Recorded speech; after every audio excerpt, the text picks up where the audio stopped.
The top question for Friday's episode of Fire Country is what the hell is going on with Manny, and we don't have to wait long, as the toxicology report signals that Manny has pesticide poisoning, which is likely what also killed Birch.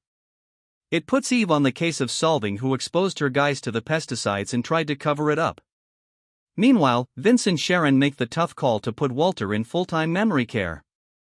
It's safe to say the cantankerous old man does not enjoy being shipped out to an assisted living facility, but after his disappearing act last week, the Leones aren't equipped to take care of him at home either. Mysteries need to be solved, familial, bridges need to be rebuilt, lighthouses need to be saved, and new love needs some space to grow in this episode of Fire Country, and it all has to happen while rain pours down from the heavens.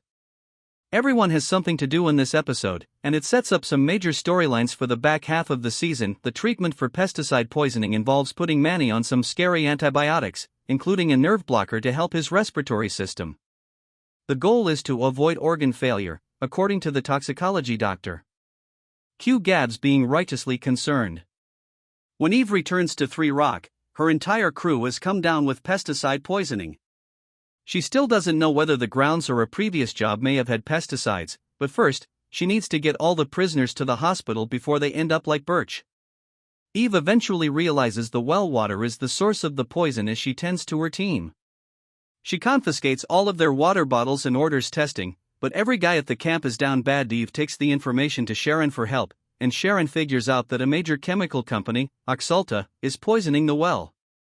Great, there was a culprit, but Sharon also warns that Oxalta has a senator on their board and generously donates to the state government, so they won't take kindly to Eve starting an investigation. Oxalta sends a lawyer to tell Sharon that all communication between Cal Fire and Oxalta will cease without legal representation, essentially halting the investigation in its tracks. It's going to be David versus Goliath to get justice for Birch, Manny, and the rest of the 3 Rock guys. The road to Club Dead, as Walter affectionately calls his new living quarters, has been washed out by the storm, so the Leones can't officially move him out. That forces Vince and Sharon to bring Walter to the station until the rain dies down and gives all of Station 42 a front row seat to Vince and Walter fighting it out. If the fight isn't enough action, Sharon is delivered a surfer, Rocco, who has a piece of beach wreckage impaled in his ribs. While Sharon sees to his injuries, Gabs and Audrey take care of his friend, who suffers a seizure while he tries to argue he should go back out and catch once-in-a-lifetime waves. They stabilize the kid, and Walter is the one to convince him that going back out to the waves is a terrible idea in that storm. He can relate to the teens' thrill-seeking, and talking to them helps him realize he needs to stop fighting Vince so hard. Walter then agrees to go to the assisted living facility.